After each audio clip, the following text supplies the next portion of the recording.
Hari Om, Namaste, very good afternoon everyone. Welcome again to my YouTube channel GK Law Classes. I hope आपने हमारी जो previous week की videos है regarding Article 14 of Indian Constitution and the process of removal of Supreme Court High Court judges की videos को check out कर लिया होगा.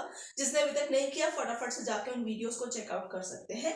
आज जो है जैसे कि आप already board पे देख सकते हैं कौन से article को आज हम discuss करेंगे अपने video के अंदर. तो हम इसी के regarding बात करेंगे. तो हम बात कर रहे हैं Part 3 of Indian Constitution fundamental rights के under article number 17 and 18. Most probably आज हम आर्टिकल 17 के रिगार्डिंग ही अपनी वीडियो जो है वो फोकस के ऊपर रखेंगे. यही हमारा मेजर एरिया रहेगा.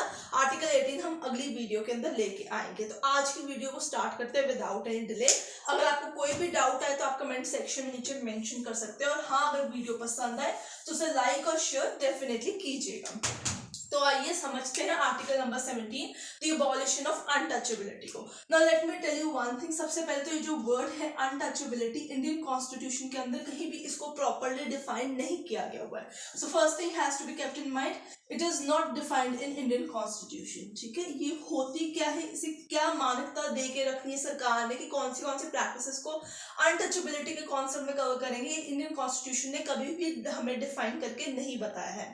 जब हम untouchability in normal common pronounce बात करते हैं तो इसका मतलब है छूत-छात जो चीजें होती हैं कि यहाँ पे छोटी जात वाले नहीं आएंगे. जैसे पुराने जो टाइम में था ड्यूरिंग 1940s 30s और 1920s और prior to that area Hindu समाज में बहुत ज्यादा कॉन्सेप्ट चलता है कि मंदिर है, कोई वेल्स है, कोई आपके पूल्स हैं या कोई भी पब्लिक एरियाज है उसमें जो छोटी जात के लोग हैं वो एंटर नहीं कर सकते. इफ अ ब्राह्मण इज क्रॉसिंग अ रोड तो उस टाइम पे शूद्रास जो है उनको देख भी नहीं सकते. अगर वो देख लेते तो ब्राह्मण्स को दोबारा से नहाना पड़ता. So these kind of practices were prevalent during 1940 and prior to 1940s.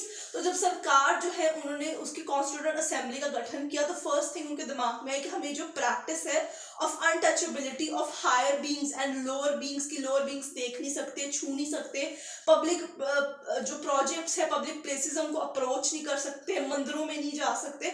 इस कॉन्सेप्ट को रोकने के लिए, इस कॉन्सेप्ट को चेंज करने के लिए सरकार ने उस टाइम पे कॉन्स्टिट्यूएंट असेंबली ने डिसाइड किया कि वो जो है अबॉलिशन ऑफ अनटचेबिलिटी के रिगार्डिंग जो है एक आर्टिकल इंट्रोड्यूस करेंगे ना. क्योंकि ये पार्ट 3 का हिस्सा है तो पार्ट 3 का जो भी हिस्सा होगा वो जस्टिसिएबल होगा कंप्लीटली. तो उसे आप कोर्ट के अंदर भी चैलेंज कर सकते हैं. यानी अगर आप कहीं पे भी छूत-छात जैसी ऐसी प्रथाओं को देखते हैं प्रेवलेंट तो आप चाहे तो कोर्ट को अप्रोच कर सकते हो अपने राइट्स को, और जिन लोगों के राइट्स का हनन हुआ है उनके राइट्स को आप प्रोटेक्ट भी कर सकते हैं.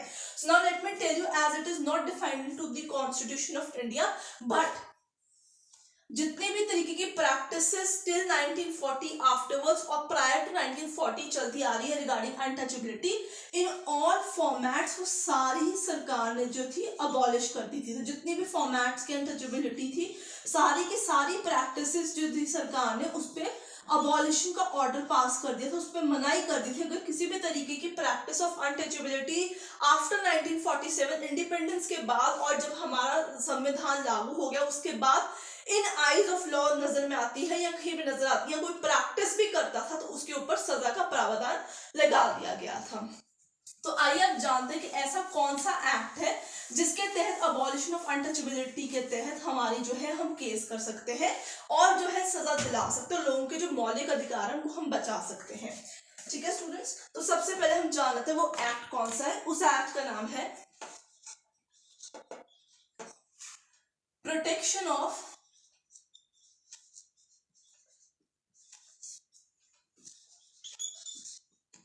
Civil rights act 1955. तो ये उस एक्ट का नाम है. ठीक है, जिसके तहत जो है अनटचेबिलिटी प्रैक्टिस के तहत आप केस जो है दायर कर सकते हो और उनके राइट्स को आप प्रोटेक्ट कर सकते हो. ये एक्ट जो है बाय द टाइम 1976 तक तो काफी ज्यादा ही बेसिकली अमेंड होता ही आ रहा है. इसके अंदर जो सजा का प्रावधान है अगर हम वो चीज देख लें, क्योंकि हर तरीके से उसको अबॉलिश कर दिया गया था. जब आप आर्टिकल 15 का भी क्लॉज 2 देखेंगे उसमें लिखा होगा कि जितने भी हमारे पब्लिक प्लेसेस हैं, जितने भी हमारे मंदिर है, जितने भी हमारे घाट्स है, जितने भी हमारे बेदिंग वेल्स वगैरह, वो सब हर तरीके के लोगों के लिए ओपन कर दिए गए थे। ये नहीं था कि यहाँ पे सिर्फ मेन यूज करेंगे, वुमेन यूज करेंगे, या अपर क्लास यूज करेगी, या मिडिल क्लास यूज करेगी, लोअर क्लास नहीं कर सकती। हर तरीके के लोगों के लिए जो था, without any distinction on the basis of the sex, religion, race, caste, सब कुछ खोल दिया गया था। तो वो इंटरलिंक्ड है। वहां से आप देखेंगे कि इस आर्टिकल का इंटरवोवननेस बहुत ज्यादा है, क्योंकि वो चाहते थे कि सब लोगों के लिए ये चीजें खुल जाए, ताकि सबको पब्लिक प्लेसेस का असेस जो है वो प्रोवाइड हो जाए। तो अब इसके पनिशमेंट देख, सबसे पहले हम जान लेते हैं कि it will be a non compoundable offence. ठीक है, नॉन कंपाउंडेबल मतलब अब कोई भी एडजस्टमेंट्स की गुंजाइश वहां पे नहीं रह जाएगी। दूसरी बात, केस जितना भी ट्रायल होगा वो समरेरली होगा, हार्डली 6 मंथ्स में जाएगा।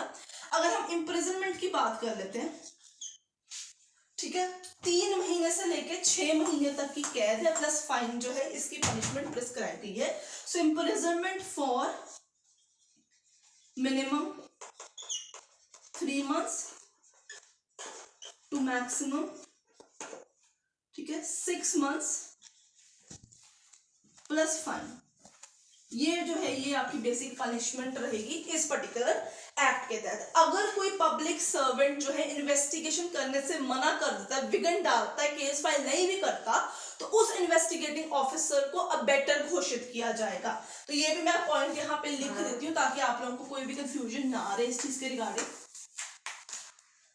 ठीक है, so public servant if do not investigate और निगलेक्ट, पब्लिक सर्वेंट निगलेक्ट्स इन्वेस्टिगेशन, ठीक है, तो केस लिखने से मना कर देता है, सॉल्व करने से मना कर देता है, in both of the circumstances he will be considered as an abettor under this particular act. तो ये चीज आपको याद रखनी होगी।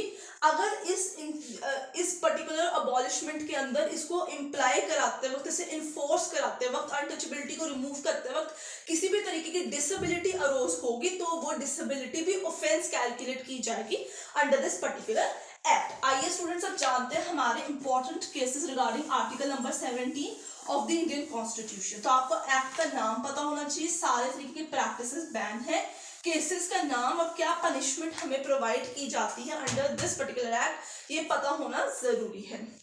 अब देखते हैं इंपॉर्टेंट केसेस। तो 3 केसेस हमारे पास इसके पास इंपॉर्टेंट आते हैं जो आर्टिकल 17 में बहुत जरूरी है। सबसे पहला केस आएगा, number 1 is state of Karnataka versus Appa Balu England. Now this is a very important case.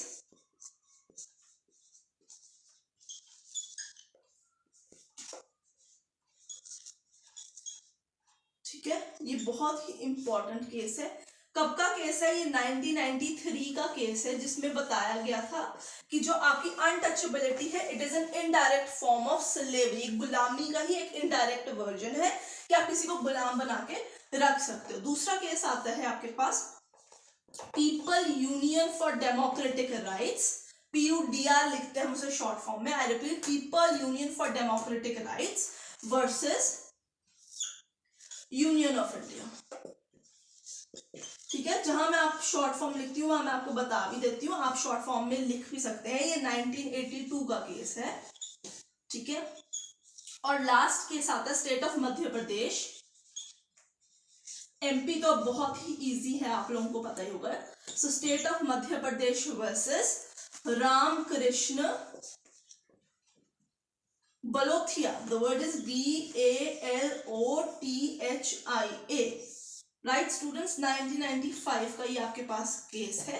तो ये तीनों cases, State of Karnataka versus Appa Balu Ingale and People Union for Democratic Right versus Union of India, State of Maharashtra Madhya Pradesh versus Ramkrishna Balothia, ये तीनों ही important cases है regarding the article number 17 abolition of untouchabilities. जब भी आपको आर्टिकल 17 के तहत केस आए तो आपको याद रखना ही रखना होगा। इसमें सबसे इंपॉर्टेंट केस ये वाला है, इसमें मेजॉरिटी क्वेश्चंस आते हैं, एक्ट का नाम भी आपको याद रखना होगा। सो स्टूडेंट्स, आई होप आपको आज की छोटी सी वीडियो रिगार्डिंग आर्टिकल 17 पसंद आए तो लाइक शेयर कर दीजिए और चैनल को सब्सक्राइब कर करना भूलिएगा मत।